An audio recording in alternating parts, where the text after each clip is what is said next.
Plant आहे लाजाळू mimosa plant. Touch me not plant. लाजाळू शीतला तिक्ता कषाया कफ पित्तजित रक्तपित्तम अतिसारम योनी रोगान विनाशयेत.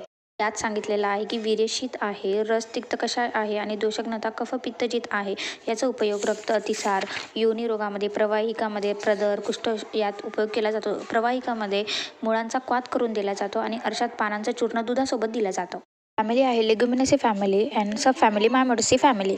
पर्याय नावे आहे शमी कारण हा प्लांट लाजतो. लाजल्यानंतर नमस्कार करतो मुळे नमस्कारी. खदिरासारखे पान आहेत खदिरका. रक्ताच्या व्याधीमध्ये यूज करतो रक्तपादी.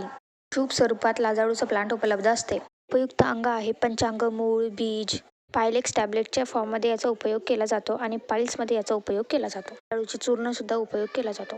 रिसर्च अपडेटमध्ये सांगितलेलं आहे की wound healing activity, anti tumour, anti mump virus activity, spermicidal activity, oestrogenic and anti oestrogenic ॲक्टिव्हिटीमध्ये उपयोग केला जातो. आता तुम्ही पाहू शकता की लाजाळूचे प्लांट, खदिराचे प्लांट आणि चिंचेचे प्लांटचे पानं हे सगळे सेमच आहेत. याच्यात काय डिफरन्स आहे, याला कसं डिफरेन्शिएट करायचं हे तुम्ही मला सांगा कमेंटमध्ये. Like, share and subscribe.